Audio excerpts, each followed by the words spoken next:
Space is limited on my houseboat, and because I want a full-sized, comfortable bed, at the same time a large room to live and work in during the day, I had to come up with a clever solution.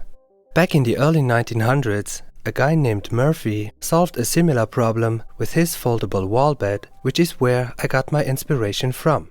Today, I'll show you how I built my own Murphy-style bed with a special twist of my own. First, we need to clear out the space where the folding beds are going to be installed. One of the challenges of this build is fitting the beds into the tight space between the door and the battery furniture, all while keeping the door fully functional. This gives us our maximum thickness for the box, so to speak. The height and width are determined by the mattress size. So now that we have our dimensions, we can cut the steel square tubes. With that sorted, I can start like I do on almost every build by putting together a simple rectangular frame. I miter cut the steel square tubes so the frame comes together as a fully enclosed rectangle. I put a lot of effort into making sure each corner hit a perfect 90-degree angle. With the first frame done, I stacked the parts for the second frame on top and welded that together too.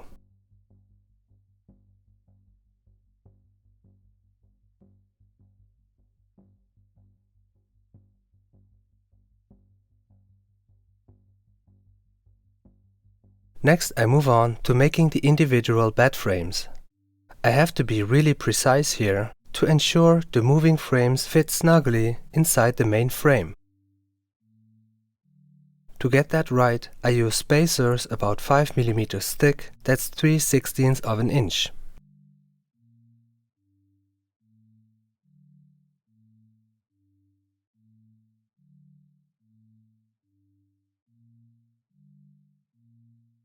With the bed frames assembled, I was getting ready to bring them over to the other boat for a first test fit, only to find out they won't fit through the door. At this point, there's not much I can do other than assemble the entire frame first, then cut it in half so I can bring it over to the other boat. I'm using these shorter tubes to assemble the two main frames into what will eventually become the box that holds the beds. I'll need to make sure the pieces fit back together perfectly without any bending or misalignment that could happen during the welding process. For this, I jump around to opposite corners of the frame to avoid heating it up too much in one area. I prepared 4 tubes with pre-cut holes so I can bolt the frames together at this spot later on. After welding the 4 tubes in place, I can go ahead and cut the main frame into 2 pieces. I'm using my bandsaw for this, which I took out of its fixture, and it works surprisingly well. I turn the frames around to cut the other side,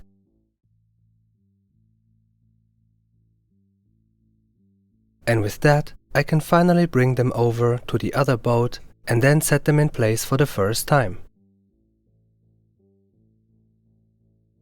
At this stage, I need to figure out how to make the frame fold away against the wall.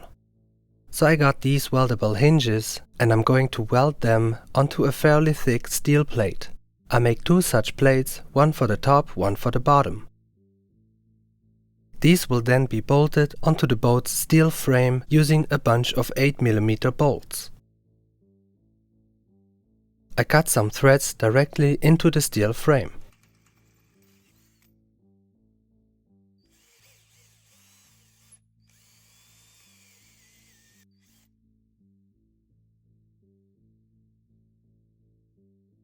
With one side of the hinges mounted to the wall, I position the frame against it and then duct tape the other end of the hinges to the frame so I can tack weld them in place exactly where they need to be. Now I can go ahead and make the first test of the entire setup so far. And it works perfectly. With that, the hardest part of the build is pretty much done. I put the whole frame together to check if everything still works, and it does.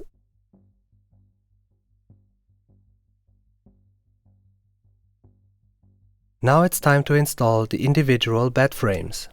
This part is also pretty tricky because the bed frames fit so tightly inside the main frame that even the smallest misalignment can cause problems. So I'm doing my best to avoid any mistakes, drilling the holes carefully, testing as I go.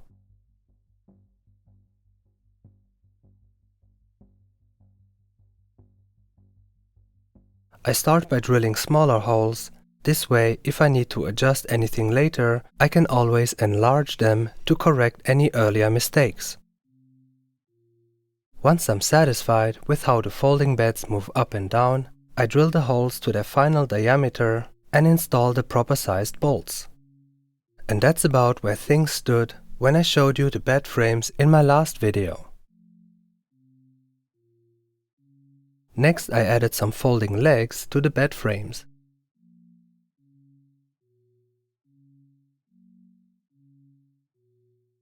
Now at this point, I had a change of heart. And without getting into too much detail, I just want to mention that, theoretically, the beds can be set up either parallel to the length of the boat or perpendicular. Right now, I'm not sure which option will work best in the long run, so I'm gonna build it in a way that allows for both configurations. For this, I'm going to rotate the frames 180 degrees, so the beds now fold out perpendicular to the wall. To make that work, I had to weld on some additional hinges, and so I have to disassemble the frame once more and bring the parts back over to our workshop on the other boat.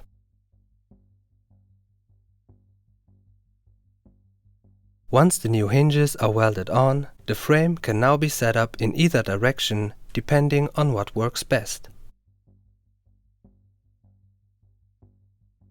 After double checking that everything is straight, I went ahead and welded it all together. This took quite a bit of time as there were a lot of individual welds to get through. Here again, I was careful not to overheat any part of the frame to avoid warping it. I kept switching up the welding spots, never placing two fresh welds too close together, and let the whole frame cool down several times throughout the process.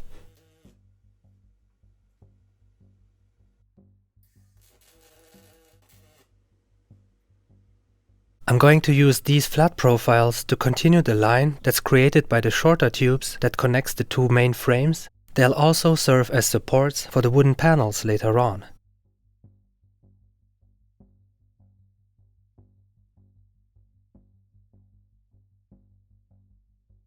Finally, I clean up the frames with the angle grinder, removing any welds that stick out too much, along with any spatter or rough edges.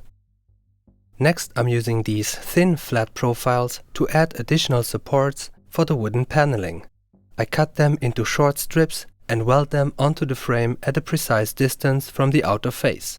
I do this by using a steel plate that just happens to have the exact thickness I need, either by laying the parts flat on the ground or by using a welding magnet. You might be wondering why I cleaned the frames first and then added more parts. Well, it's simply because some areas would be hard to reach once the supports are welded on.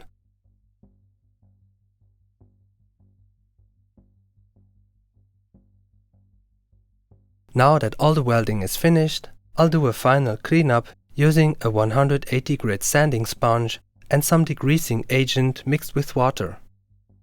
The goal is to get a nice, even brushed steel look.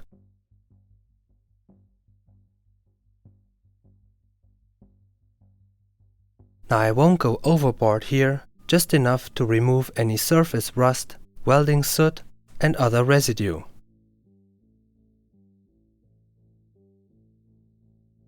And of course, the entire frame needs to be coated with Overtrol oil. This will protect it against rust while keeping that cool, raw metal look, which I really like. Alright, now it's time for the final assembly. First up are the hinges, which I've securely bolted to the steel frame.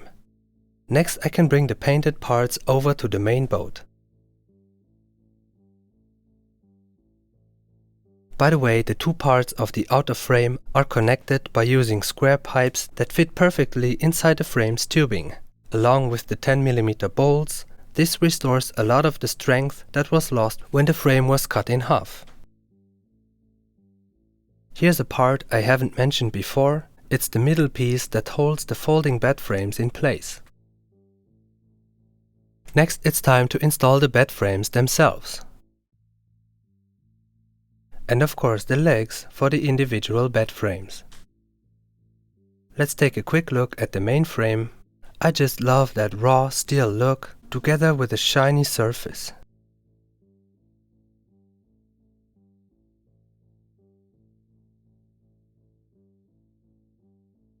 Now for the paneling, I went with these very thin plywood plates. They're only 4 mm thick. That's about 1/8 of an inch. That makes them really easy to cut. The only problem I have with these is that I have to cut so many.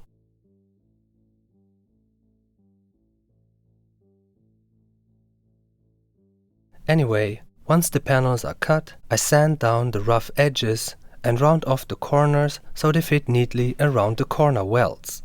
Next, I paint the panels. Well, technically it's a tint, not a paint. The difference is that the tint soaks into the wood rather than forming a film on top, which helps preserve the natural texture and look of the wood. I then glue the panels onto the supports I welded onto the frames using a strong adhesive.